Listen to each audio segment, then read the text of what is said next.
Good day, folks. Howdy there. How you all doing? No, I really don't care, to be honest. But guess who's back? Yeah, that's right. It's the two Maesters.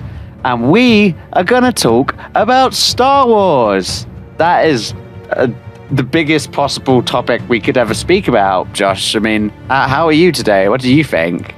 I'm good, thanks. And yeah, it is technically, you could say, the biggest sci-fi genre of the last 50 years. Yeah.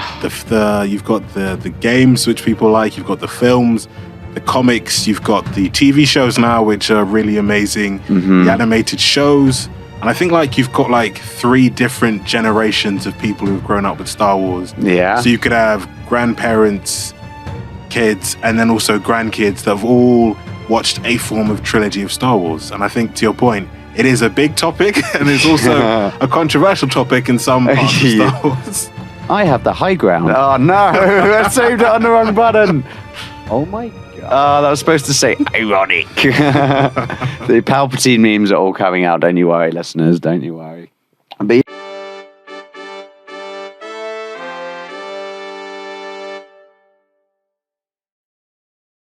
yeah, I suppose it is transgenerational, isn't it? My dad's that was his favorite movie to watch when he was growing up. He introduced me to it.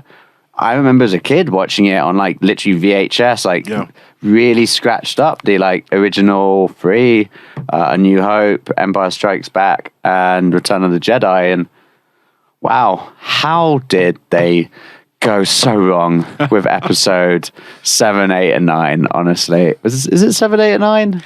Yeah, 7, 8, and 9. Yeah. Oh my goodness. And the prequels, I think part of it is being a kid and growing up watching them, because I remember watching the prequels when I was a kid and I bloody loved them. I rewatched The Phantom Menace and Clone Wars so much when I was a kid, when we got them on DVD, over and over again. But my parents, I just remember them really not liking the prequels, finding them quite disappointing and underwhelming. I wonder if there's an aspect of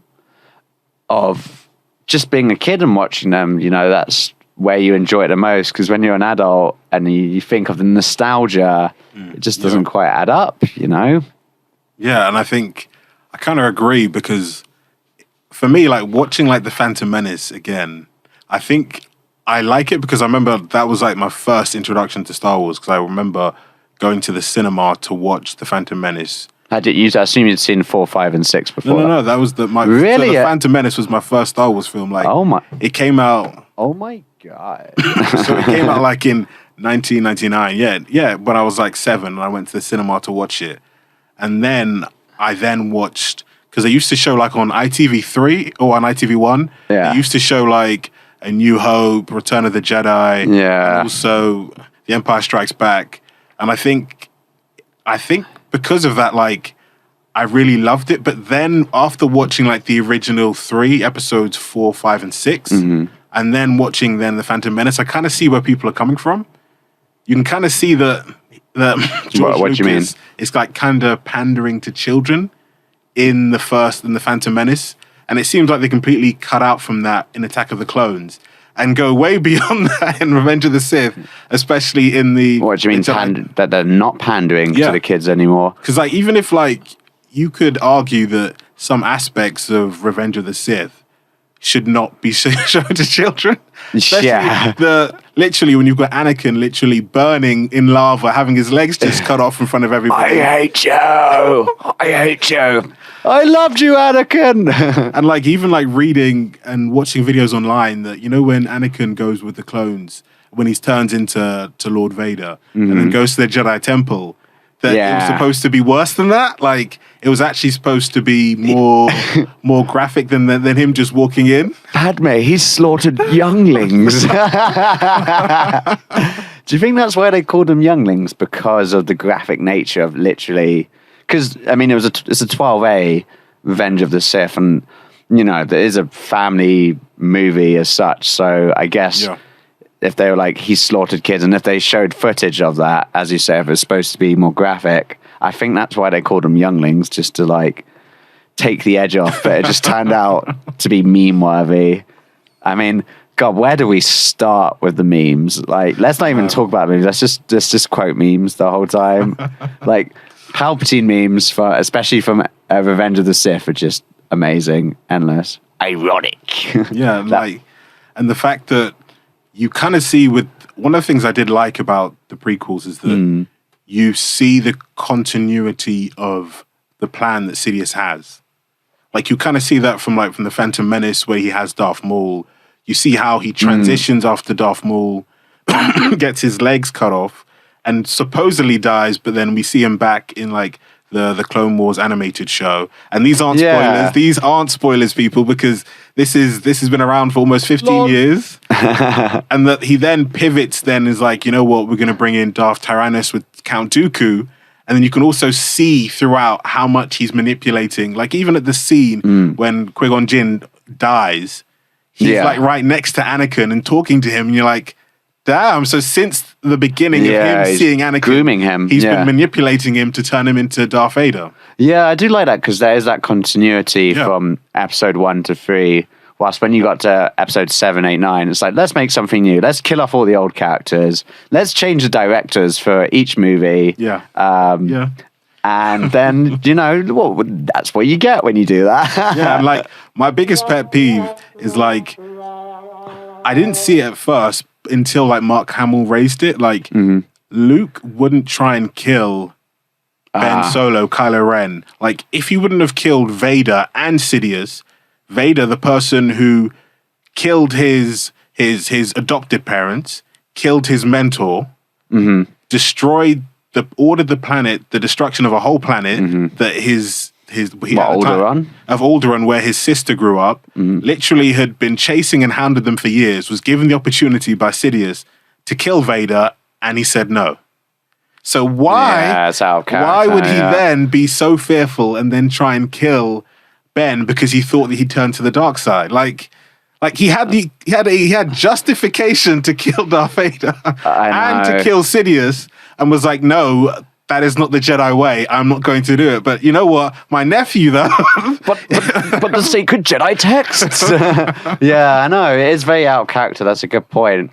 This is why I loved watching, to our viewers out there, go on YouTube and type in Mark Hamill, Last Jedi, unhappy, because literally in all the interviews, for example, one interview is the interviewer goes to Mark Hamill and says, so what can you say that makes this Star Wars movie stand out from all the others? And he's just looking up, thinking for a minute. It's like, it's the longest movie out of all of them. Lol. I was like, God, you just can't hide it.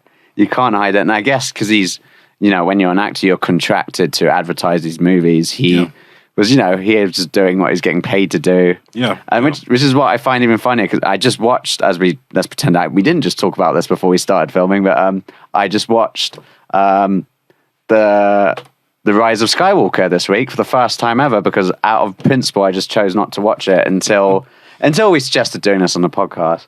But Mark Hamill was in that, and I was like, I can't wait to see some more interviews. I wish I was looking earlier, just more interviews of Mark Hamill about the Rise of Skywalker. And here's a funny thing as well: the Rise of Skywalker for the final movie. I saw a meme post online. Any other title from all the other Star Wars movies could have been more appropriate for that movie. The Phantom Menace. Well, suddenly Sidious appears again. Yeah. Revenge of the Sith, Sidious. Yeah. Empire Strikes Back, the First Order, Sidious. The Attack of the Clones. Exactly. A New Hope with Rey. Return of the Jedi with Rey. Exactly. It's just the naming is, sometimes I find a naming of Hollywood movies just a bit cringy. They can just be a bit pretentious, and even technically you could put The Last Jedi as being Rey as well, and then also The Force Awakens. If you go further out, The Force Awakens, because it really doesn't. It's true. Okay, well, let's not spend this entire episode talking crap about episode 7, 8, and 9, but I bet we'll come back to that. Yes. Let's start off with, what is your favorite trilogy out of all of them? I would have to say my favorite trilogy is the original trilogy, and I think the reason I like it so much is that I think it's just that the characters are really good. The way the characters are played are very good. And then they continue that throughout the whole series.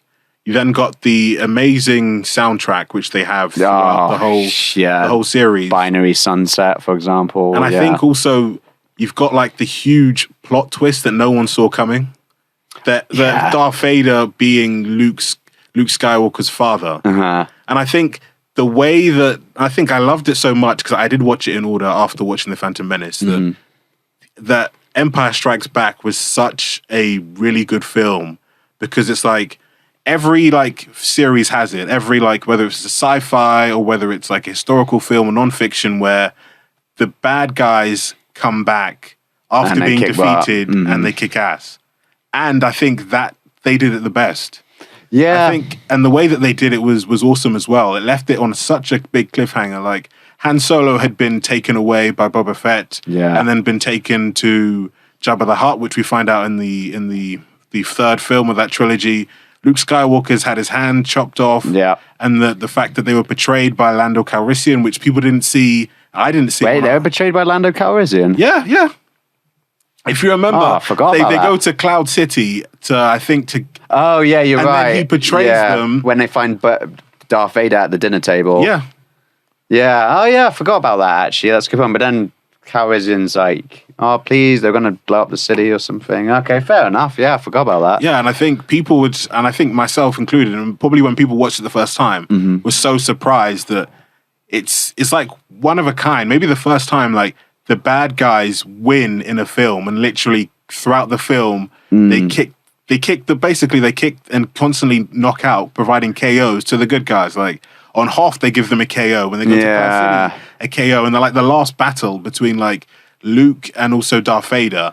And then you just see kind of like that Darth Vader's toying with Luke, and then just when you see like he cuts off his hand, and you're like, damn, like that was pretty mental. Because especially it's a common thing, a common trope in cinema and TV that nothing bad happens to good guys. Yeah. That is why I love Game of Thrones. That is why I love elements of Star Wars, because like literally main characters do get killed and they get maimed, and that's like real life, just because you're a good guy doesn't mean you're untouchable. Yeah, like I think I was reading that people were shocked that Obi-Wan Kenobi died in the first film in A New Hope. That they expected him to either somehow survive, because it was just like, as you said, traditional that bad stuff doesn't happen to good people. That's interesting. I didn't think that. That's some good context, I guess. I was actually watching a documentary about the fourth, A New Hope. I mean, when it was first made, it was just called Star Wars. It wasn't called A New Hope. It wasn't considered the fourth of a saga. It's quite interesting. And a lot of the actors in it, including Alec McGuinness, who was Obi-Wan, didn't take it seriously. They didn't think it was going to be a success because I'm not really sure. And apart from Flash Gordon, nothing like that had been really done before. Like a space opera, as they call it, as Wikipedia calls it, because of the soundtrack and the epicness. Yeah, and like even I was reading up also because I'm one of the me and my brother like film whizzes. We like to like see like, oh, this person is like number one in the box office now. And then we were just looking at it and we're like, wow. So like Star Wars, I think if you include inflation, Star Wars is one of the highest grossing films, the original one. Yeah. Of all time. I think what was it? And I was like reading up about it, and like it was when it first came out, it was like only like at selected cinemas. It wasn't even like America wide or even like worldwide. They had select cinemas because they didn't think it would be that great. Yeah, they did say that. Oh wow. Well, actually, yeah. So. Wow, that is really weird. Because I know that Gone with the Wind is the number one if you factor in inflation, and I think Star Wars is up there as well. Let's see. So it said without being adjusted to inflation, it's actually Star Wars: The Force Awakens. Funny enough, Rank 4 Star Wars: Force Awakens. Rank 3 is Titanic. Avengers: Endgame is number 2, and then Avatar. Wow, how's Avatar still number 1? But then adjusted to inflation. Gone with the Wind. Number 2 is Avatar. Titanic is number 3. And then Star Wars is not. The original Star Wars is number 4. And I think it's just weird that they didn't think it would be that great. And also they thought it was just one film. that's why at the end it kind of seems like everything's wrapped up. They're getting their medals, they're getting their praise. Well done for winning the Battle of Yavin. I know, and there's clearly something going on between Luke and Leia, like the princess and the dashing, handsome man who's actually her brother. Oh my God. And the fact that we started on Game of Thrones and we're heading towards... Well, you know us, we do like to talk about incest on this show, so it's very on brand for us. I know. And this is something in like YouTube videos I've watched where they just they rip the crap out of the new Star Wars movies. They do also point out, quite importantly, that Star Wars is just literally made up as they go along. Like the whole way through. So episode 4, they didn't think it was going to be big. It was going to Star Wars. And then it's like, oh, it's a New Hope. And then, episode 5, you find out Darth Vader's Luke's father, and the actors didn't even know that. When they read the script, there's actually a historical photo of them just going.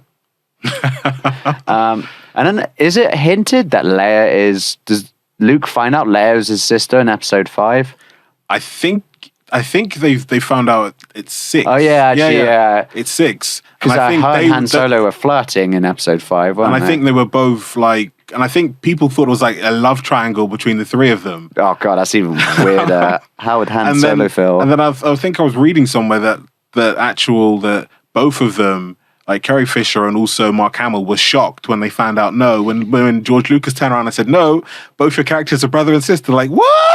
I know. And then in like episode 6, when Leia's like Jabba the Hutt's like sex slave, like slave Leia, and it's just like there's a moment where he like heroically rescues her from the skiff at the Sarlacc pit. Yeah. And they're just hugging on, and they must be thinking, like, if he knows that's his sister at that point, I don't know if he does, but he must be like, oh, this is so weird, and we kissed earlier on as well. Like, literally, I think they kissed in episode 4, like, not even on the cheeks, like, on the lips, like, oops, awkward. Yeah. Damn. So what would you say is your favorite trilogy, Morgan?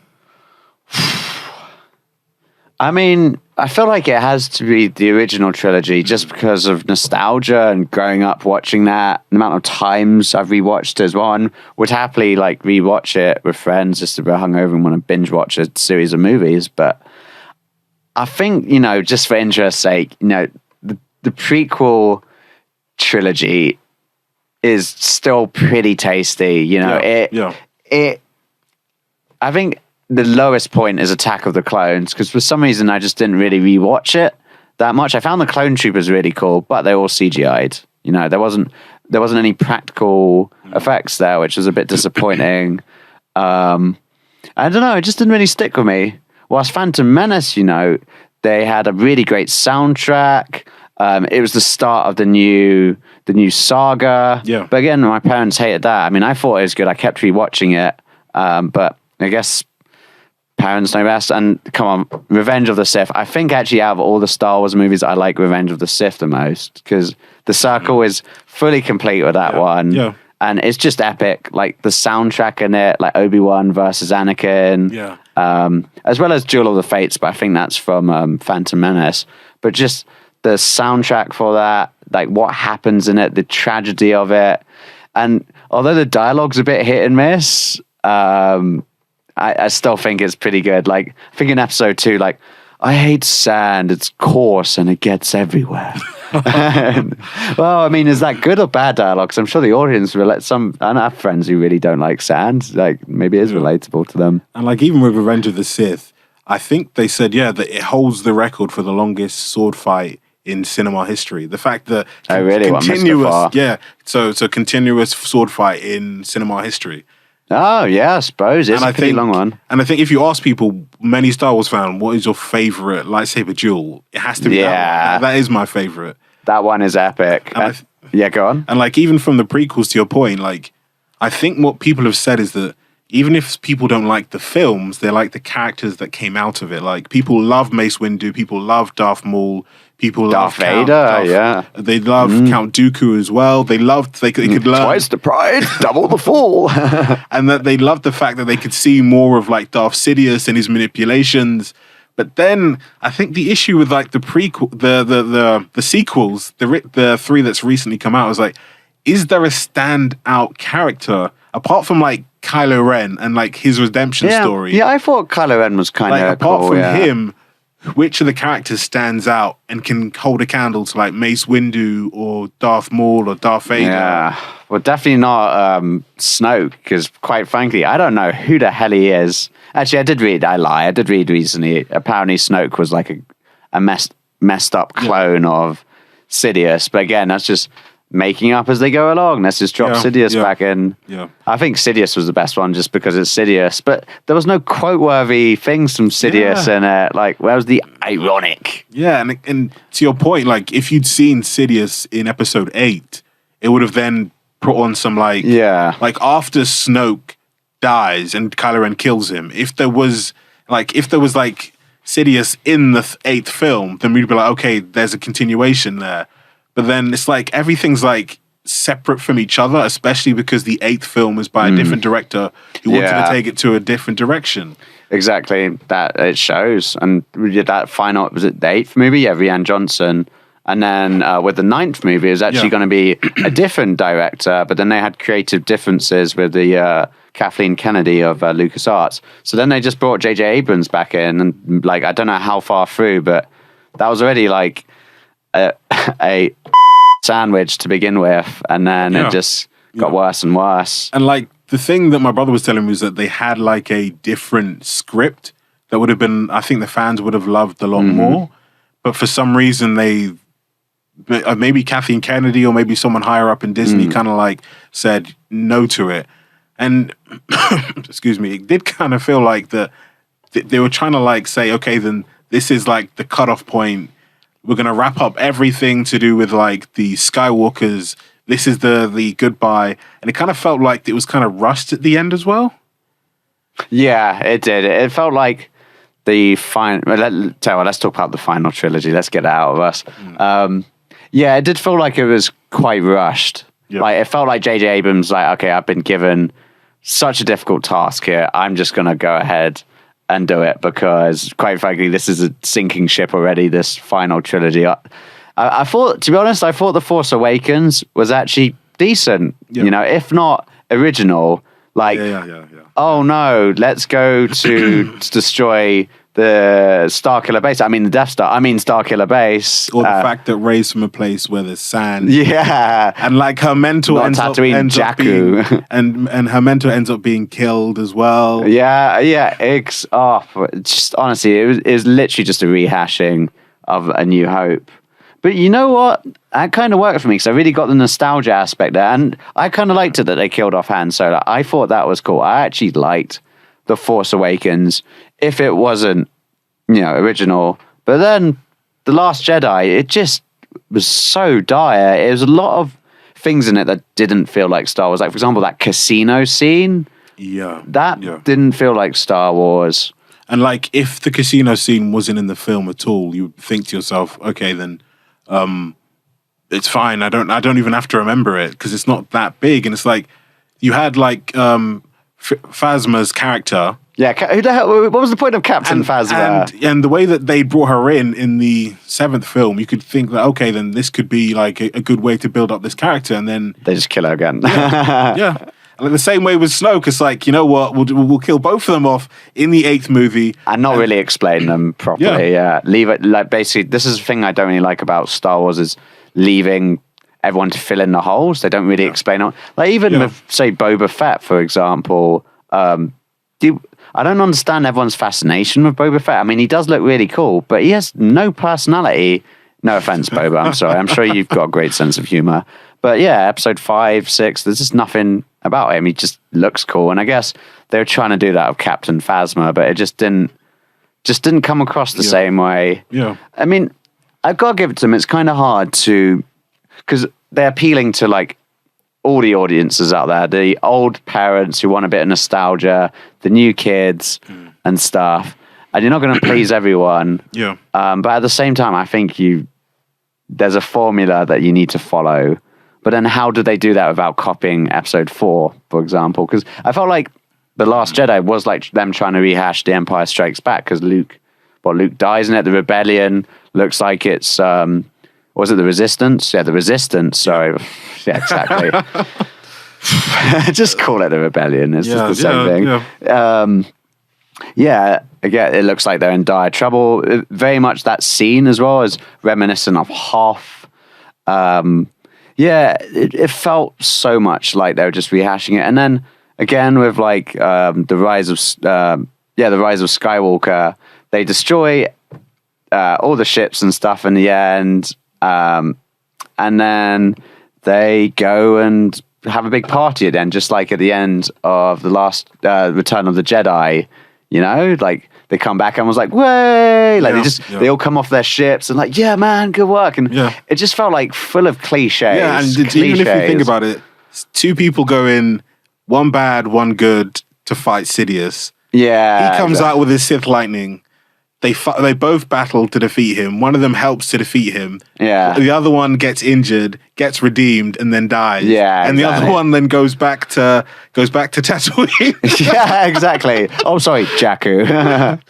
No, but she does. Rey goes to Tatooine at the end. Oh, yeah, you're right. She does. Because she then goes to bury Luke and Leia's lightsabers inside at their home. With the binary sunset thing. I mean, that was a cool sort of hark back, but it just, because they'd already done that rehashing thing already, it just felt like they're really just beyond saving. I think J.J. Abrams, you know what, I think he deserves an award, because I think he had an impossible job, and quite frankly he did the best he could in Force Awakens, which I thought was decent, but he was handed a sandwich with the final movie. And like for me, I started like reading up on like the expanded universe, and I think the major issue with Star Wars is that with Marvel they had the comic books, and then the comic books evolved into like animated shows, which then evolved into like low budget films, and then became like major films. So then they could be like, you know what, with these films we can pick up and take up anything, because we've developed a system. Same with DC, we've got multiple different worlds, multiple different universes in our whole comic book saga that we can pull from, we can take from, and the fans will accept it because we've seen it in the comics. It's in the what do you call it? What's the word? The lore. Yeah, it's within the lore. So like with Marvel fans would understand like, oh, there's different universes. That are numbered off, and even like with DC, there's different types of Earths, and different Earths have different versions of Batman, Superman, etc. But like in the spans between like the different trilogies, there have been like expanded universe that Lucasfilm has done that the fans have really enjoyed. And I think the issue that they had is that after Episode 6, literally, there's been like, I think I read it, like 30 books have come out.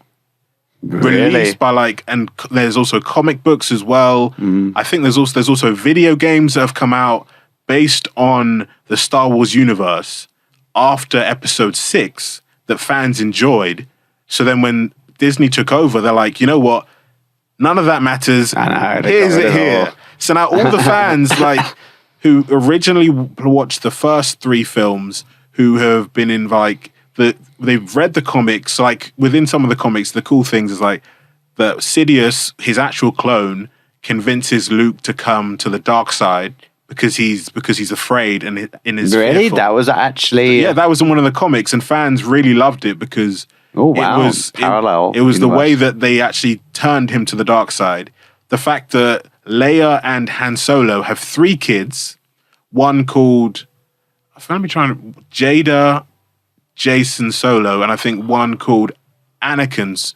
So they had 3 children. Luke has a child with an assassin who was an assassin for Sidious. I think, what's her name again? I've forgotten her name, but he calls his son Ben. So I think... Oh, wow, interesting. After Obi-Wan Kenobi. And it's just weird because like they had like a full-on expanded universe that they wrote comics about what happened after Episode 6, what happened to the Empire, and that many people within the Empire were like pardoned by the Republic or unable to join the Republic. Then you had a period of time that the Empire and the Public split off and they were separate from each other. Yeah. Like, you know, in Rebels... But that's it. There's so much out there, and it just I think in the Star Wars universe. Like in the movies, they don't really delve into it. Yeah. More so in the TV shows, which we should definitely talk about in a minute, but they don't delve into it. What were you going to say? And like in Rebels, have you watched Star Wars Rebels at all? There's a... No, I haven't. I've watched clips, but I haven't actually watched it. Have you heard of the character Admiral Thrawn? No.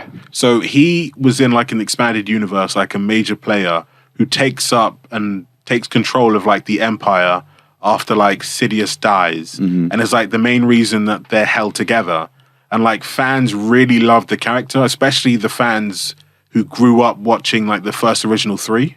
And I think when fans went into the 7th film, they were expecting something in line with what Lucasfilm has, because all this stuff had been produced, written, and put in comic books and video games by Lucasfilm. So they're like, okay, they're going to build off of this, and then Disney then turned around and told those fans, wait, no, that's not canon. That means nothing. That's something else. Now we have it. This is the direction we're taking. So then I think it already started hostilities within the older fans, because they're like, but I've like spent 30 years like I've been waiting reading books, reading these comics, playing these video games. As Darth Sidious says, I've been waiting for this moment a long time, my little green And then I friend. think the way they were like telling the fans like, yeah, but now that means nothing, and it's not canon, and what you're going to watch now has nothing to do with that.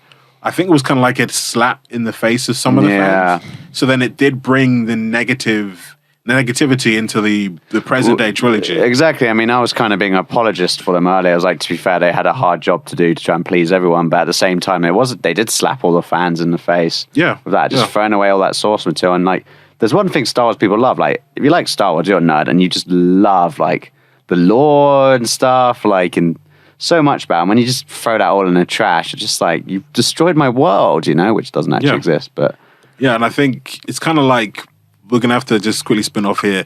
It's kind of like what they've done with like Witcher that some fans are upset with. Yeah. Well, Henry Cavill's left as well. Like you have like a source material.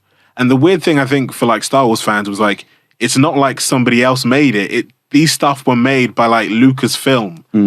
And I think they kind of like steered away from it. And the way that they steered away from it was like, that doesn't count anymore. That doesn't exist anymore. This is what actually exists. And this is what us, now that it's under Disney, we're going to take forward. And I think that, and the fact that they had so much good material they could have taken from to make the episode 7. They didn't have to make up as they go along. Like 4, 5, and 6, they could have actually just used that, which was a shame, really, because it's there. It's like, we've already done the work for you. Just take it. You don't have to try that hard. But I guess, I don't know. I'd love to talk to J.J. Abrams and Rian Johnson and see if they actually read any of the books. I mean, I haven't, but it says a lot when someone who's doing a remake or reboot hasn't actually read the source material. They're just paid. They're just doing a job. So, we've spoken about the movies, but of course, there's so much else wider in the Star Wars universe. Personally, I haven't read any of the Star Wars books or the comics, but I've seen a lot of the spin-off shows, actually. Not all of them, like Andor. Holy cow, Andor is amazing. I was like, finally, like in that episode where they break out, damn, I don't know where the spoiler button is. I'm a ching you, fam. Well, none of those. Yeah, Andor in that prison break episode, like, even before that, I just felt like they finally got it right. They finally made a good Star Wars, like, spin-off / wider universe thing. Amazing, like, great acting, really gripping, good dialogue as well. And, the soundtrack, pretty good, although not as catchy as the space opera of the Star Wars movies. Still pretty damn good. Have you seen Andor? No, not yet. Oh, I just spoiled it for you then, didn't I? But you said prison break, so literally... One, you didn't say the names, and also I've actually heard like... No, I said Andor. I've actually heard that Andor is really good, and actually, is really good. And also the fact that Andy Serkis is in it as well. People say he's brilliant in it. Yeah, and I think one thing that I've heard from a lot of people is that to your point, they've finally got like a perfect or near perfect Star Wars TV series, and like you had like The Mandalorian. Boba Fett, you had the Kenobi as well, but they've actually got Andor that's actually going to be, which is actually a very good story. And also I think it's like people are like, it's an expansive universe. Not everything has to link back to the Skywalkers. You don't always or need even the link to the Jedi either. Yeah, exactly. And I think that's one of the things that made Rogue One like quite good because I mean, it had, of course, the lightsaber scene with Darth Vader at the end was so good. But seeing like the more realistic side of it without the Force and without the Jedi who just seem unbeatable. Yeah, you're right. It doesn't have to have them in, and that can make it good sometimes. Yeah, and I think also it kind of gives like a positive direction whether they're going, because like there's rumors that the person I mentioned, Admiral Thrawn, is going to be played by. You remember in Witcher the first episode where you've got that mage. Oh, the wizard. What's his name? Yeah. I've been reading the Witcher book. I'm almost done on that. I've just read the scene of that. You have the woman who's trying to kill him, and he is trying to kill her. Stregobor. Yeah, Stregobor. So the guy who plays him voiced Thrawn in the animated Rebel show, and I believe he's going to be playing him in live action. Yeah, so they also then going to just branch out and then do more episodes and potentially do a film. Oh, okay, that'd be good. I do love the actors they pick to play the Imperial officers. They're always so British and cold. Well, actually, I won't talk about Andor too much, but just thinking about like all the officers in the Star Wars movies, just like brilliant. What is it about British people and being bad guys? We always have that imperialist sort of talking down to everyone, like rebels, scum, like all that sort of stuff. And what other spin-offs? The Kenobi spin-off. What did you think of that? Have you seen it? Yeah, I've seen it. What did you think of that? At first I wasn't sure about it because I was like, so it's going to be in between, but then in the fourth film it kind of like seemed like they just met for the first time after a long gap. Fourth film? Yeah. So like in A New Hope, it kind of seemed like they hadn't seen each other for years, and like, but then watching it through, I actually really enjoyed it. Yeah. Especially because you could see like the hatred that Vader still had for Kenobi, and especially the fact that burning him on the fire, and the fact that was so funny was that the Inquisitor was like, that's one of the things I really loved about the show. The Inquisitor thought she thought that Vader didn't know that she was having a huge plot to bring Kenobi into the light, so Vader would then try and kill Kenobi, then she could kill Kenobi because she was in the Jedi Temple when... Yeah. She was one of the younglings. Yeah, when Darth Vader basically killed many of the younglings and many of the other Jedi within the temple, and she was going to get her revenge. And the fact when he's like, you didn't think I didn't see you there? Yeah. Youngling. And I was like, wow. I know. I thought her dialogue seemed a bit out of character for Star Wars. I mean, let's be honest, Star Wars dialogue's pretty bad. Like, for example, in the final movie, Rise of Skywalker, somehow Palpatine has returned. And I was like, oh, yeah, to be fair, you know what? Let's not even talk about that because the dialogue's pretty hit and miss around the whole Star Wars series. Picking up on your point about episode 4 and like Obi-Wan and Darth Vader reuniting. Yeah, to be honest, I'd like to rewatch that and just listen to the dialogue and that and see if it fits, because my impression is that they could have possibly seen each other between episode 3 and 4.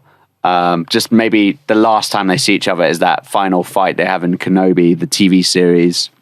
Before then, and yeah, it was cool. I thought it was a bit rough and patchy at points, but first of all, first episode, no mention of Vader, but then the second episode, just when they bring him in at the end, wow, amazing, really good. Third episode, it was good to see Vader and Kenobi finally reunite, but I thought they could have done that a bit better. One thing that was cool is the dread you get at seeing Darth Vader in it, like the people in the village just cowering in their homes, and he's just walking along, like basically force choking someone, dragging them along the floor. Like you see the anger and hatred in them, and part of Darth Vader's appeal is that fear, that he generates, the dread people have.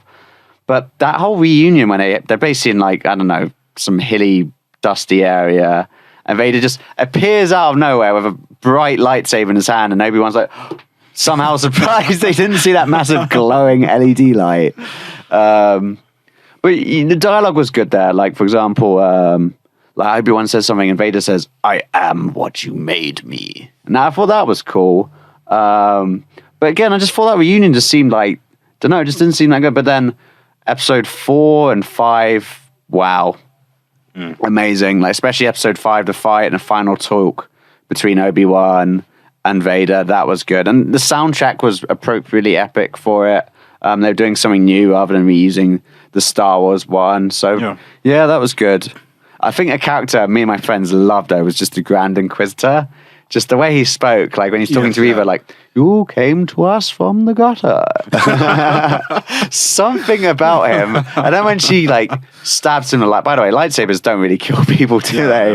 Yeah. They just cauterize the wound, and then people seem to survive quite easy, like Kylo Ren, Grand Inquisitor. When the Grand Inquisitor comes back after, Vader, Reva tries to sneak up on Vader, and Vader's like, "Nah," and then stabs her, and then she obviously doesn't die. But then Grand Inquisitor comes along and is like, "Lol." Like, he's being so sassy in that scene. And I saw a great meme, like, point of view, POV, you're in the gutter, and it's just Reva looking up. "You came to us from the gutter." Oh, yeah. What's it? He says, like, "Do you know the secret to catching Jedi? The Jedi, they leave a trail. Their code, it's like an itch. They cannot help it." Yeah. Another thing I did like was, the guy who was pretending to be a Jedi and was basically people's money. You didn't like it, you did like. I did like it. I did like it because you have to think about it. People would basically be like, "Yeah, I'm a Jedi. Give me this money, and I'll sort this problem out for you." Yeah, and then probably send some people around. That's true. I know what you'd do if you lived in the Star Wars universe. Make some of that cash money. Yeah, and when he confronts Reva, it is actually quite funny. I think they actually handled that quite well, because just thinking about all the Star Wars movies, there's not, apart from Jar Jar Binks, there's not really any like comedic characters in it as such. So actually having that guy was kind of tasteful and like well timed.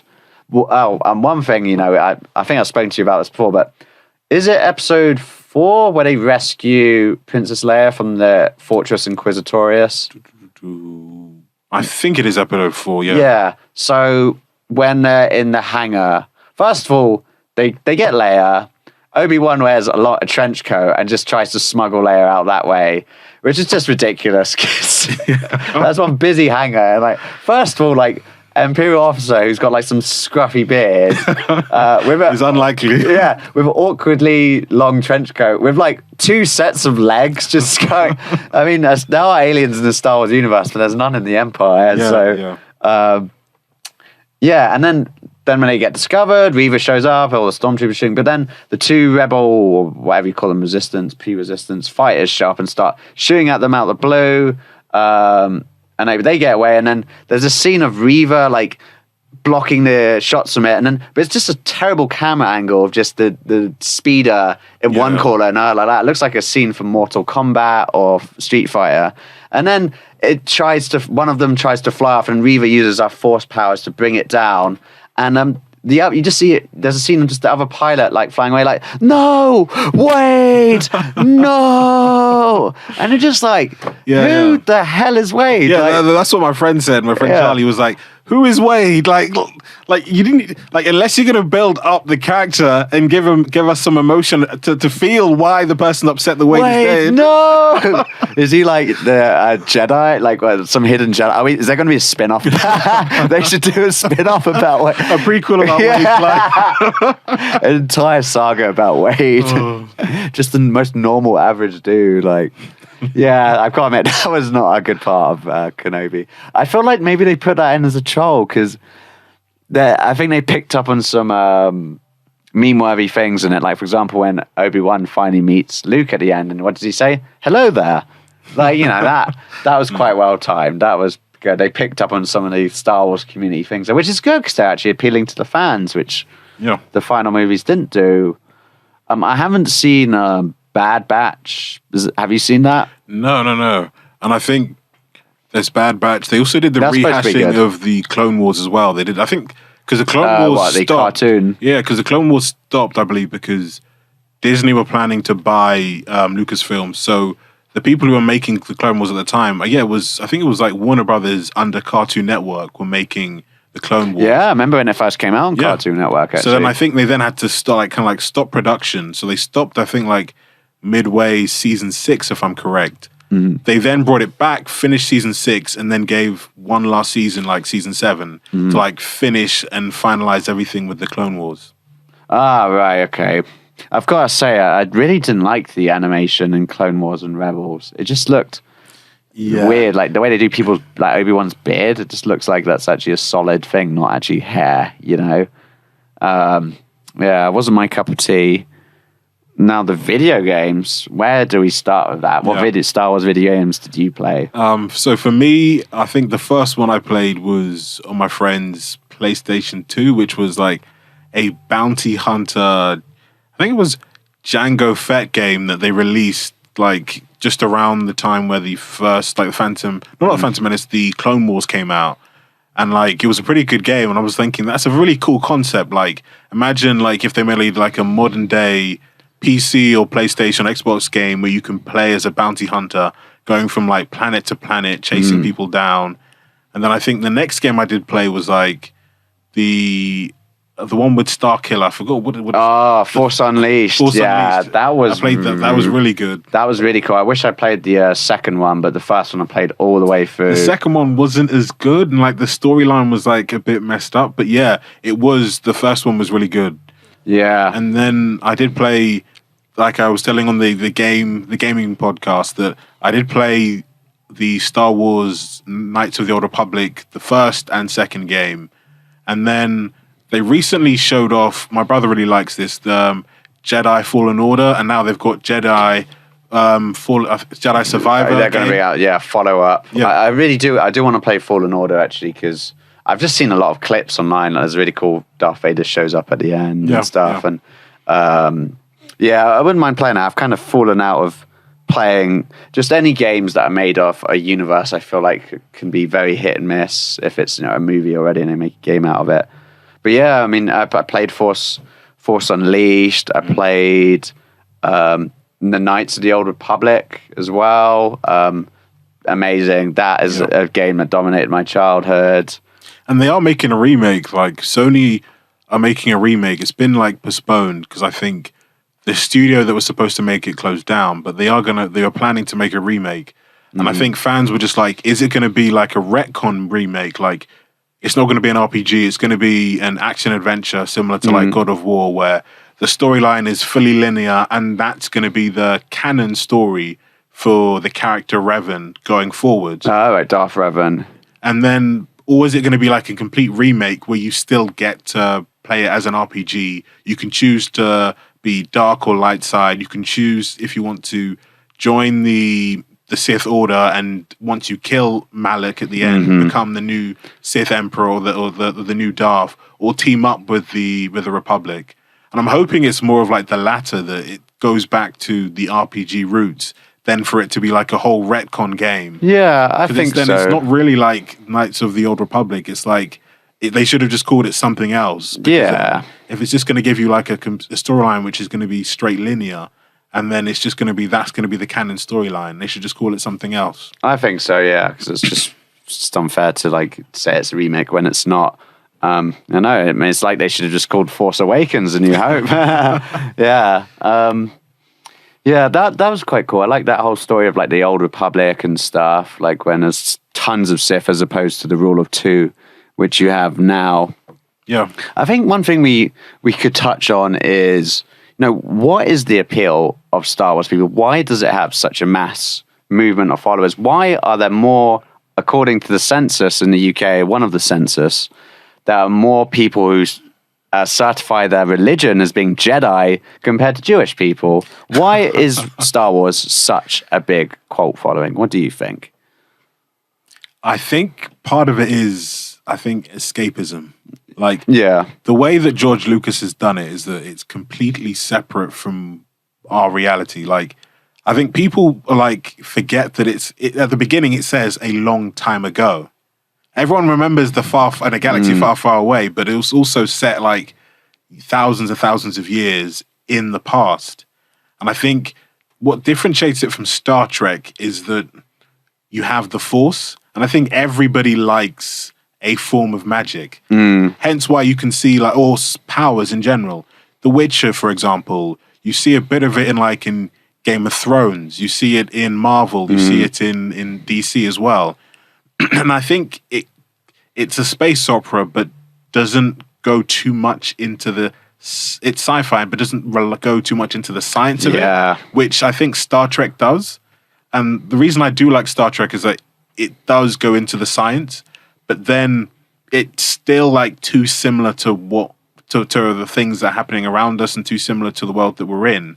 But I think with like Star Wars, it came up with like unique ideas and something brand new that people hadn't seen before. Yeah, at that time as well, because again, there wasn't really a whole lot of science fiction out there or fantasy. I mean, I think there was Flash Gordon. And I think like Star Trek had started, like, the original TV series. Yeah, when did that I think it started in the 60s. And like, oh, right. Yeah, because they said Doctor Who is the longest running sci-fi. But to your point, it's like, it seems like it's just different from sci-fi and it's also different from fantasy.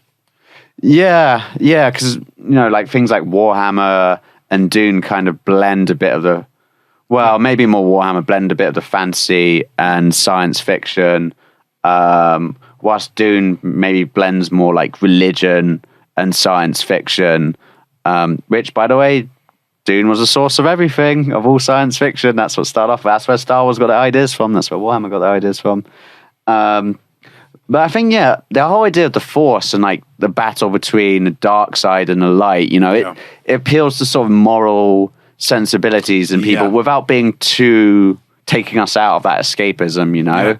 And just quickly to your point, my sister read an article that George Lucas had, basically an interview, and he said that what he did to develop the Jedi was like go through like many different religions and then pick up like the things that were consistent and what society saw as what paragons of society should be. And that's how he then developed the Jedi. So like, and he's to make sure that it could then also appeal not just to anyone who's religious or non-religious, but people their basic instincts, morals and basic instincts. Yeah, I suppose, because the aspects of the dark side, like the revenge, the call to power, but also greed, like, envy, greed and envy, but also in some ways like how people can stumble into it, like trying to save someone they love from dying, like Anakin, Darth Plagueis. Ironic, he couldn't save the one he loved.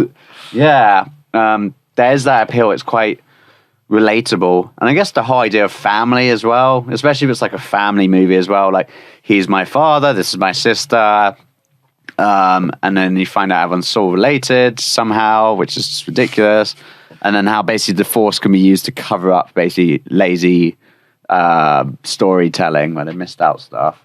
That's a big appeal, but then that's a lot of the lore, the story. But in the real world, the merchandise, the fan base, like for example, it is a massive money making scheme. Like you can walk into any Disney shop now, there's tons of Star Wars stuff. You can buy the Stormtrooper helmets. Like when they advertise the movies, they always have Stormtroopers walking around like major big cities for like a photo shoot and stuff, because it just works. Even though, if you think about it, that is actually, especially like you go to there's like a Star Wars theme park in the USA, and there's just stormtroopers and guys in costumes just paid to stand around with their guns and look cool. But you're basically just looking at fascists, like future neo-fascists wandering around. Like kids, like, oh, we're stormtroopers. Can I dress up as one day? Imagine that was like, imagine just replaced that with Nazis. Hell, the Nazis even had stormtroopers. And I think that's where he got the name from. Like if you just look at the Empire, like the way they say stuff, the way they talk about aliens, the way that they treat everybody else, you're like, yeah, this is basically fascism. Yeah, exactly. They don't hate aliens. And I think also the clever part of what he did, I think George Lucas, is that I think at times cinema, especially in the 70s and the 60s, and even the 80s, was kind of like American way of life against like communism, and that the enemy was communism. And you could kind of see it like in some of the Star Trek villains, that the Star Trek villains were more communist, and like you could see it like in the Borg, the Borg. You could see like in, I think maybe even like I've forgotten what they're called. maybe even the Klingon could be considered at some, but it kind of seemed like he was like, no, the people who are bad at this is fascism, and that what we're going to be, and we're not going to counteract it with capitalism or anything else. We're just going to counteract it with good. So instead of like picking up like an political ideal, he's just taken like, no, the moral, everything that is moral will be then used to counteract a group of people who are fascists. And like, if you really think about it, it's kind of like ridiculous, like how many people opted in to like join the empire, and then you think to yourself, then it's kind of like similar, like how many people within like Germany or even like in Europe who opted into a form of fascism during the 30s and 40s. Yeah, exactly. After experiencing a period of chaos, because like I can't remember, like for example, watching Andor, and you kind of see some people's reasons for like being in the empire. Is because that this call to the sense of order. Like if we don't have order, we have chaos. If we have the Republic, that's just chaos. Yeah. And that kind of harkens to, and we say this is a form of escapism, but it does appeal quite loosely to a lot of history there. And like a lot of the design and merchandise, based off of what actual fascists were like. I almost said Hitler's helmet. Darth Vader's helmet was based off of a Stollhelm, like what the German helmets from World War II. Or even stormtroopers. If you look at the uniform of like the officers as well, is close to some of the SS officer uniform. Like when you've got the officers, like whether on Starkiller Base or whether it's I like the black ones. The black and even the grey ones. The grey ones in like on. Well, yeah, like the Wehrmacht from World War II. Yeah, that's true. That's a good point. Funny thing to point out is the hats the officers wear are cycle caps. I've worn that on the show, and it's a great hat. I love it. But the fact that that's a form of a fascist form of costume, and that's it. It's the costumes. That is what makes these things. Same with Game of Thrones as well. Same with doing the costumes, the outfits, that sort of stuff that you would love to go to a party wearing. Like, for example, I looked up a stormtrooper outfit. If you want to buy a replica one, like a good one, like it was like 700 quid. And I was tempted. I was so tempted. You know what I'm tempted to get? Like, what? But my brother keeps like, no, Joshua, you don't need it. Like those replica lightsabers. They're good. I'm like, I don't want one of those cheap plastic ones. I want an actual like one that lights up. And I'm like, every time I look at it, it's like $500. And the issue is many of them are made in America, like $500, not including shipping. Yeah, that'd be spenny. They are so good though. Like a colleague of mine at work, he has a red one and a blue one. And for my birthday party this year, I did a half Star Wars, half farm animal themed party. We did the farm animals because I guess Star Wars isn't for everyone. And he brought them along, and they were amazing. Just spinning them around in the dark, like dueling outside, like, and just everyone going. That party was great. I won't go on about it too much, but because I said it's half Star Wars themed, half farm animal themed, but I think that caused some confusion with people because they thought they had to do both. So some of the outfits people came up with, so like Han Solo, Leia Skywalker, Obi-Wan Kenobi, and Count Mumu. Like, they're good. They're some good combos. And I think to your point, why Star Wars is popular is that he also fills out the universe, similar to like George R. Martin, that he doesn't just write it, but he's also filled it out. So you've got the different languages. You've got so many different aliens within the universe. You've got... And I think one of the things that I do give like George Lucas credit for is that it's like how many alien species are within Star Wars, and the fact that you've got like thousands and thousands of worlds that he's then had to come up with names out of nowhere. Then you've also got like... If you think about it, lightsaber sounds like a stupid name, but but people love the name. Like, and I think the fact that it's funny actually. If you say it without thinking about Star Wars, lightsaber doesn't really sound like a good name for them. Yeah, I mean, it's hard for me to imagine because I love it. I love the name. I love the idea of a lightsaber. It's so cool. Like, I wish I had one. But funny that you say that because Luke Skywalker's original name in the first script of Star Wars was Luke Starkiller. Yeah, like it could have been so much. It could have been so much worse if you're not fond of the naming conventions. I kind of like huffed a little when you said about like all the aliens and stuff, because to be honest, I feel like the languages in Star Wars are a bit like lazy, that they're not actually languages. Well, maybe I'm wrong. Maybe our viewers could correct me, but they're not actually languages that have actually been fully thought out, like Dothraki in Game of Thrones or Valyrian. Like they've actually got linguists to come make that, or like Elven and Lord of the Rings or Klingon and Star Trek. You can actually like literally get a dictionary and be a super nerd and learn them. True. Whilst I don't think the Star Wars ones you could get away with that. Yeah, I think it's just different acoustic sounds, and then just making each of the different alien races acoustic sounds sound different. Yeah, I suppose. Like with Wookiee, with Chewbacca.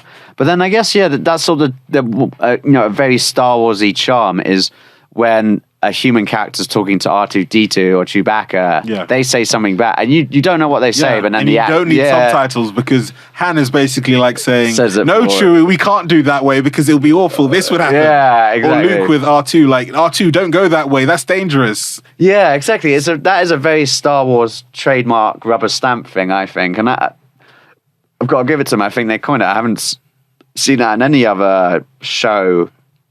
Only apart from Groot, I think Groot's the only one. Yeah, but that's his own thing, because that's just great. I can't wait for the new. I'm Groot. That's a good one.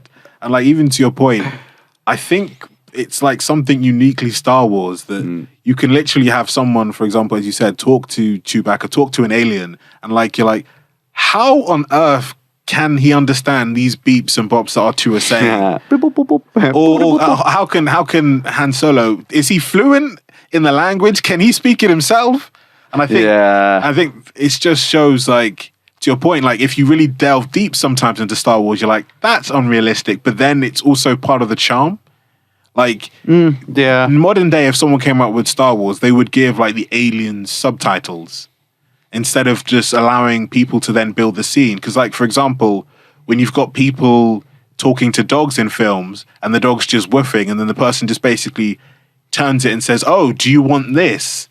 Or you see it on Instagram when people have got like dogs who are just barking, and then they pretend to say and talk to the dog, and as if the dog is talking. And I think that's a clever thing that Star Wars does with its writing, is that you don't need to know what Chewbacca is saying, because the person who's talking to Chewbacca or a droid or another alien says and paints the picture for you. I do love how the droids speak in the original trilogy, though. Like, Roger, Roger. Something about it's just amazing. Me and a friend would quote that all the time. And one thing is, like, R2-D2 and C-3PO, people have said, and I kind of agree, like a married couple.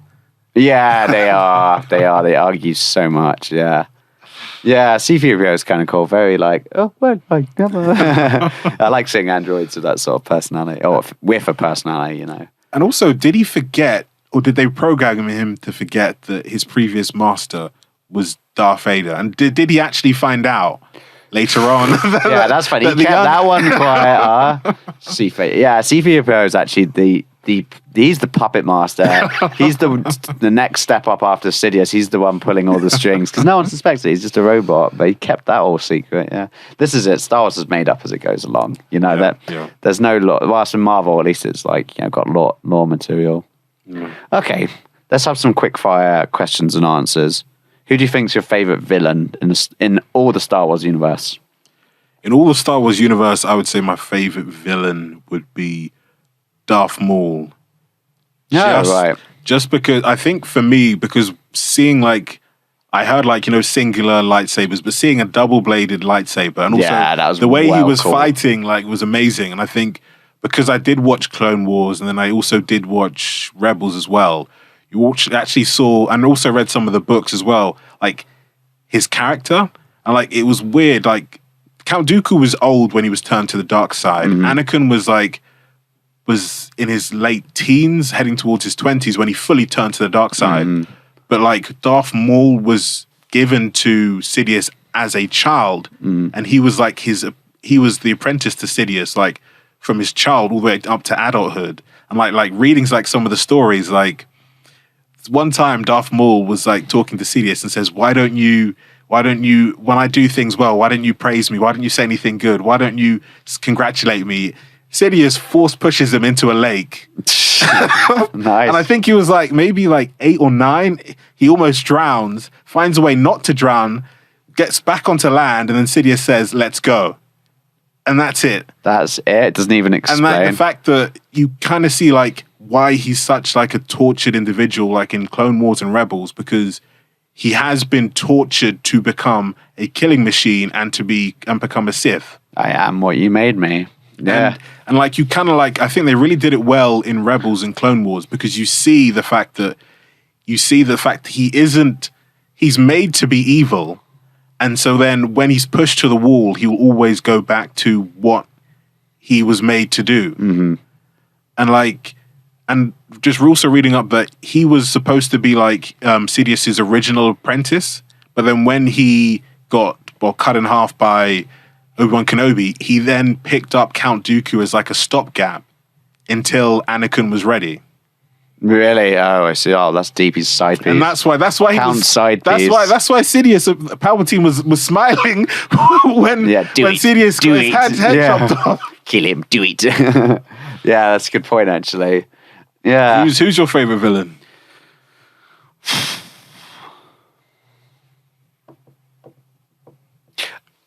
I mean, I think Darth Vader is obviously like he's the most recognizable Star Wars character by far.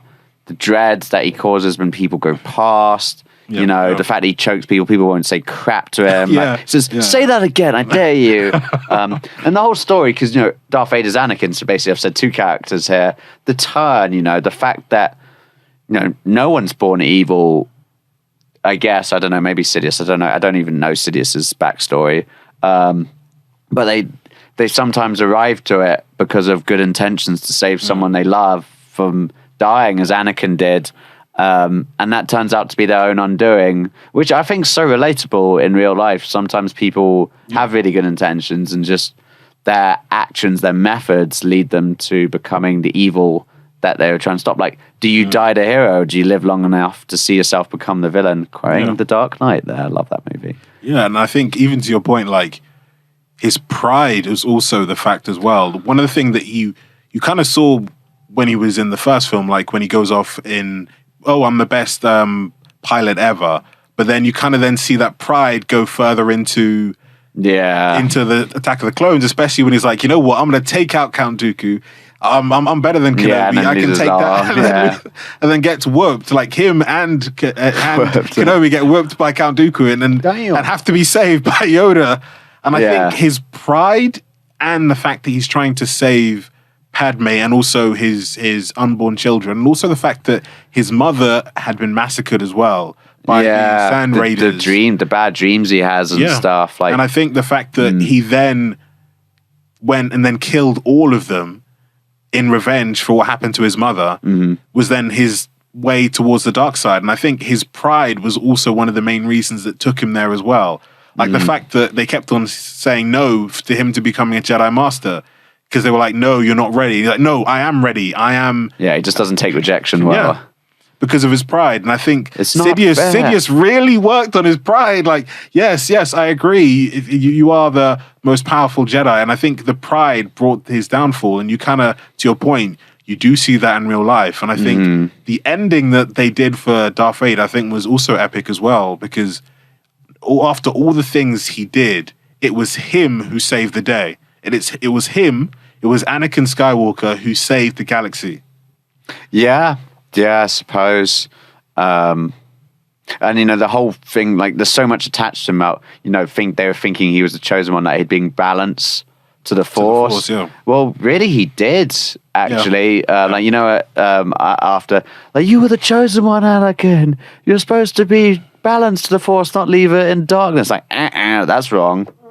Because, if we look into the lore, the rule of 2, the Sith, there was only ever 2 Sith. Since the days of the Old Republic, only ever 2 Sith, because the dark side, when people are part of the dark side, they get too envious and ambitious, they will end up fighting each other, too much infighting. It's like, let's have the rule of 2 Sith. But then there's thousands, maybe hundreds of thousands of Jedi, and it's like Obi-Wan has the balls to say like you were supposed to be balanced as a Force, and then like you didn't. It's like, well, no, he did. It's heavily tilted in favor of the Jedi. I mean, probably for the better. Let's be honest, we probably don't want it.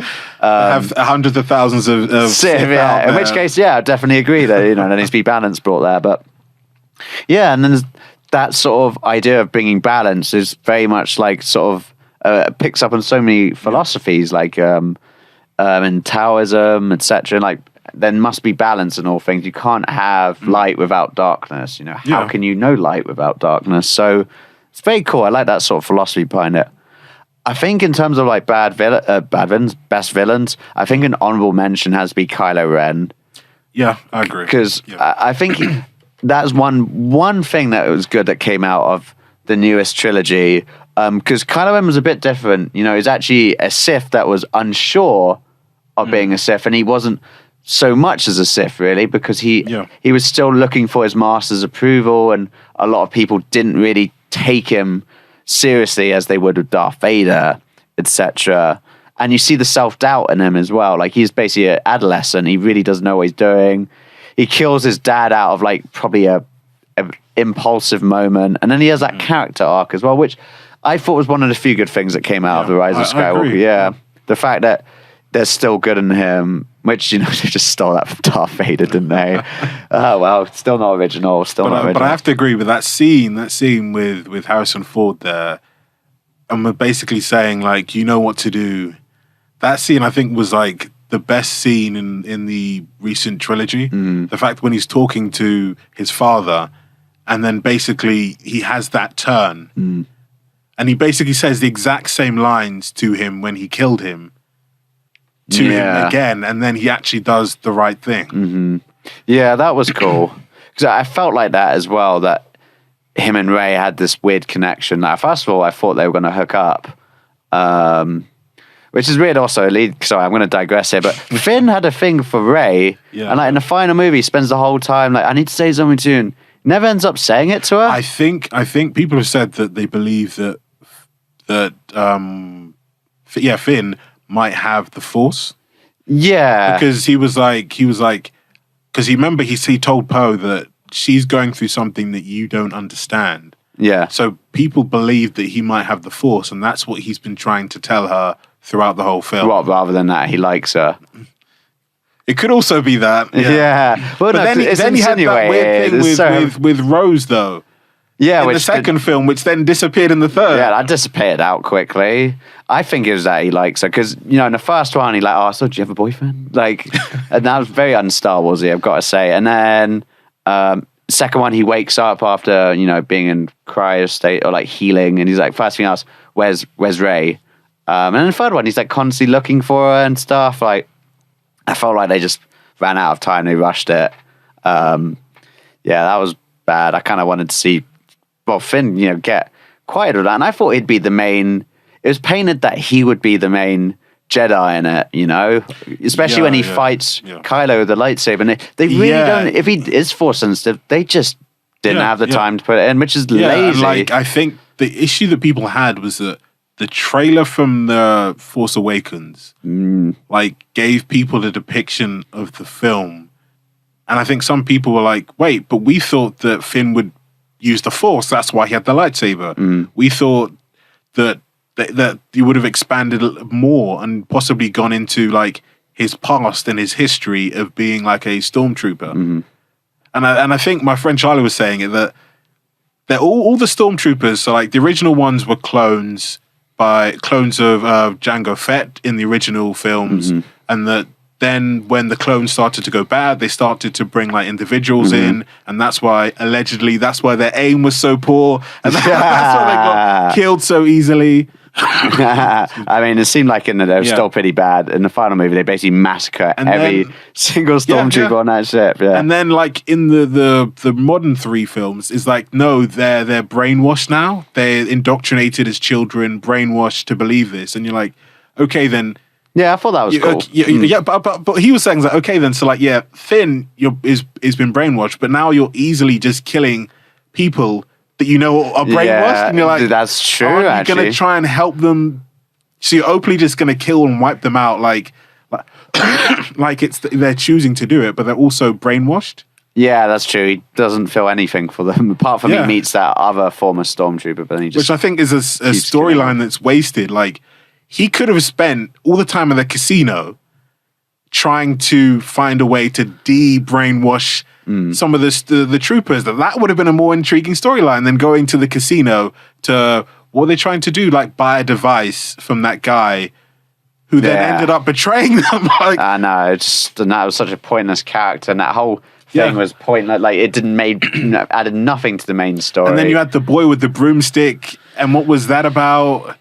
Remember the boy who's at the stable, and then people were like, oh, he must have the Force, and I was like, but then you don't show him again at all in the. They're just trying to appeal to the kids in the audience, and then just come out. And then the Knights of Ren, like they're in the first. Well, they were kind of in the first one. Then they weren't in the second one. Or then they were in the third one again. They were completely wasted because they were like people. Oh my days! There's something to fear. They are the Knights of Ren, and then the fact that they get killed so easily by Kylo Ren and by Rey in the ninth film. And you're like, so you wasted Snoke, you wasted the Knights of Ren, you wasted Luke Skywalker, you wasted Han Solo. You also kind of wasted Lando Calrissian as well. And you're like, so... Yeah, I know. It's cool that Lando Calrissian was in the last movie, but it's because they just basically they just basically drawing everything out, like, oh, damn it, we killed off Han Solo, the actor that plays Leia's dead, Carrie Fisher, God rest her soul. Like, what are we going to do? What are we going to do? Like, who are we going to go to? We killed off Luke? Yeah. So this is it, we're going down a rabbit hole again. Okay, who was our favorite hero? Favorite hero? I would have to say Mace Windu. Mace Windu was bad. He was bad at the way that he in the Attack of the Clones when he's fighting like Jango Fett, like just takes him out. And I think also just learning about the character in like the expanded universe and also through like the Clone Wars is that he has like a way of fighting which is really close to the dark side. Really? Okay. And that he uses that to chant, and that's the way he fights, and he's the only one who can fight that way, is because he uses it to channel his fighting style. And also he can use the dark-sided, and that's why he defeats Palpatine. You remember in Revenge of the Sith, Palpatine is trying to fight him, but he can't defeat him because his fighting style is perfect for fighting Sith. Right. Because he basically takes the dark side, so the fear and the hatred that they have, uses it as fuel and to fight against them. And that's why he was able to block the sword strikes from Palpatine while the other Jedi's just got taken out. Sliced down. They were like Jedi Masters as well. I know. And then cut through like butter. And then that's what fans were hoping, that Mace Windu didn't die when he fell. And even like Samuel Jackson's like, yeah, I'm fine. If you want me to come back as Mace Windu, I'm fine coming back. And fans are like, yeah, bring back Mace Windu. Well, I mean, Darth Maul managed to survive getting cut in half. Darth Sidious managed to survive death falling itself. out of exhaust, and then a nuclear explosion for whatever. Mace Windu can't come back, apparently. He must have landed on a spike in Coruscant. I think in terms of who my hero is... I would probably say, just a bit of an unorthodox one, but I'd probably say the Clone Troopers. They looked so cool. Yeah. They added a very cool science fiction-y vibe to things. I wish that they had done them in, actual made the outfits. They did eventually with Kenobi and Andor when you watch it, but such short scenes, but they just looked so cool. And I love their transition from, being the good guys to the back. They're just following orders. Well, I mean, that's what the Nazis. It's not even orders. It's a chip in their brain. Yeah, that's that true. They've been programmed with. Yeah, that's true. And then the commandos don't have that, which is why they can actually they don't have to follow Order 66. Yeah, and I think one of the things that I did like about Revenge of the Sith is Order 66. Like, everyone was thinking, like, even myself, like, how did he get the Jedi? How did he kill off the Jedi? How did he end up winning? And I think that is a unique way. The fact, and also it's just how much of a genius the Sith were, because like the Rule of Two started off with like Darth Bane, who started it off, and just a quick history lesson, like during his period there was loads of Sith, and like he read like one of the Sith texts. I think it might have been like a text read by Revan. The sacred Sith texts. And like I think they're trying to make it like retcon and canon now. So he basically read in some Sith text that it should only be two. One to like have the power and one to harbor and want the power. So therefore, he then basically convinced all the Sith who were fighting the Jedi at the time that I have this incredible ability that will wipe out your enemies. But he tricked them. It was an actual Force ability which would kill everyone within a vicinity. So like he basically convinced all the Sith that were there, got them all together to basically do a nuclear bomb that killed all of them.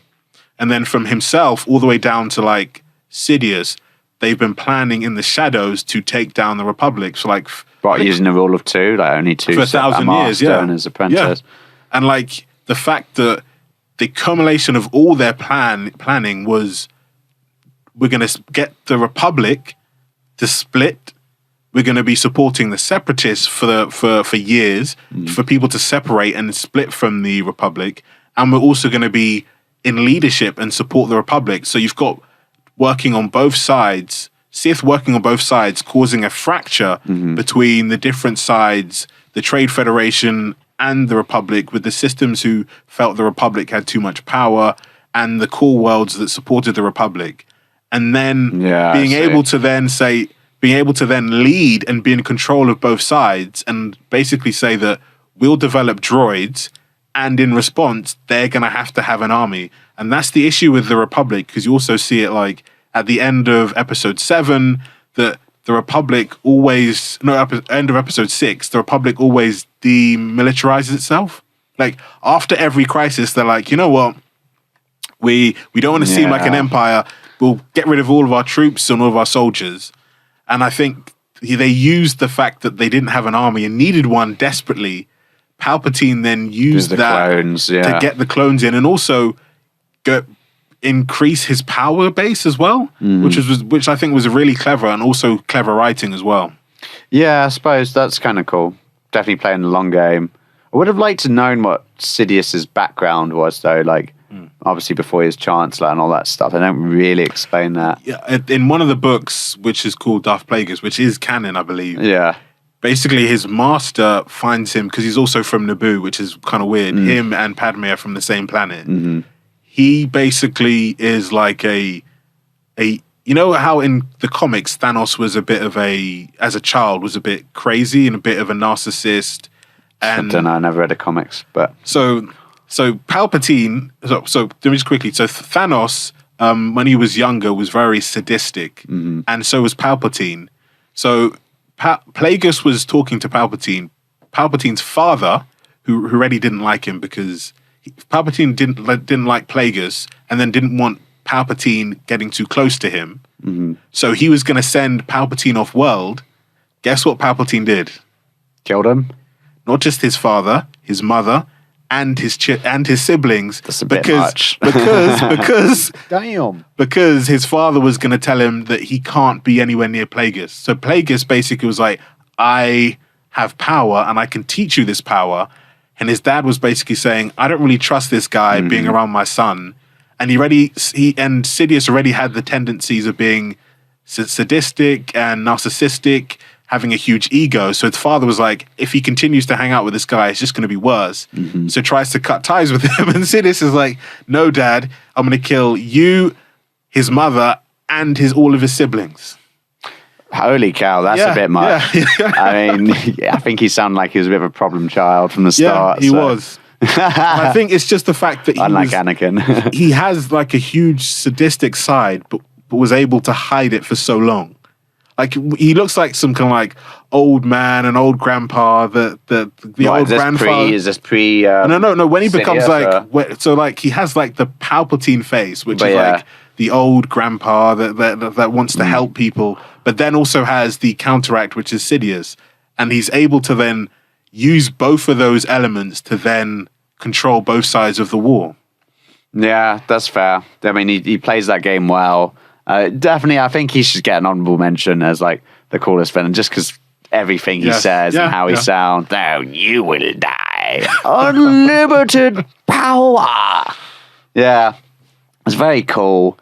And the clone troopers are very cool. I think it's an honorable mention. Han Solo. Very cool. And I like to sort of the character he plays of someone who just really doesn't give a crap. Originally he's just there for the money. He's like to pay off his debt to Jabba the Hutt. He's a criminal. He's a smuggler. Yeah, pay off his debt to Jabba the Hutt. And it's cool because in a lot of these blockbusters, there's always that sort of cat archetype, isn't there? Someone who's I'm neutral. I'm just here to make money. I don't give a damn. You get that in everything, and I kind of appreciate that character. And he had some swashbuckle to it all. Yeah, because every time there is a movement, not everyone's like a diehard person who's gonna rush to the forefront. And you kind of, that's one of the reasons I did actually like Han Solo, and especially if you rewatch it, he's like, I don't want to get involved with this. Who would? Who would want to go up against the Empire? Literally, nasty stuff for happens. no apparent reason. Watch Andor, you'll see why. Because there's a lot of characters in that. I really don't want to spoil it, but yeah, it kind of touches on that. The people in the middle ground, I haven't done anything. I mean, I don't like them, but I don't want to cause trouble for myself. Leia's connected because she is the adopted daughter of the royal family of Onderon, and also her father has a seat on the Senate, so she's tied in that way. Luke's tied in because of his master, his Obi-Wan Kenobi, and Han Solo has, as they say, no skin in the game. But of course he's going to be like, why do I want to go up against the most dangerous people in the galaxy for no apparent reason? Yeah, exactly. Why would you do that to that? Your own self-interest, why would you do that? It kind of touches with stuff in real life as well. In the American Civil War, the American Revolution, not the Civil War. I remember hearing in history class, it was society was kind of divided into in terms of who supported who. It's it's divided into quarters. One quarter supported the British, one quarter wanted independence, one quarter was Native Americans, so it depended. Sometimes they were with the British, sometimes they were with the Americans, and then one quarter just didn't give a damn. They're like, you know what? I'm not too fond of the British Empire ruling over us, but I don't want to cause myself any trouble. Self-interest. And guess again, that kind of appeals to something we're familiar with. That's something Star Wars has in that. Yeah. And just a quick point on that is that one of the things that people forget about the American Revolution is that if not for the French intervention, the Americans would have lost. And I think one of the things that people forget is that, which was kind of weird for me, is that it was kind of it was a bigger... People think it's just the British and the Americans fighting each other, but you had the French involved. You had... Because Britain had ties with Germany, because the royal family had come from Germany, you had Germans who were fighting on the British side. You also had Spaniards who just got involved. Were well, they're paying us to fight, so why don't we get involved? And then to your point, you had Native American tribes like the Cherokee and the Iroquois fighting on both sides and being like, okay, who can give us a better deal? Okay, we'll side with the British. Oh, they've crossed their word. Let's side with the Americans. Yeah, exactly. They just flim-flam some people just you involved do kind of see that at times with Star Wars. And it's kind of funny, how many people jump to the rebellion side when it seems like the rebellion's going to win. That's like real life, Everyone's suddenly on your side when the dice are in your favor. And then, was it when there's blood in the water, the sharks will come? Everyone will just desert you. It's fair. It's a good point. And I guess that's why the Republic kind of struggles in it. And it's so difficult for the Resistance, to do things. We should really do a history podcast, don't you think? Yeah. I feel like we could touch on that. We've spoken about a lot of history on this show, and I'd love to do it. Definitely. I think that's all we got time for today. I mean, we've only probably spent half of this talking about how bad the last three movies were, but I think we did our best to pull ourselves out of that rabbit hole, I think.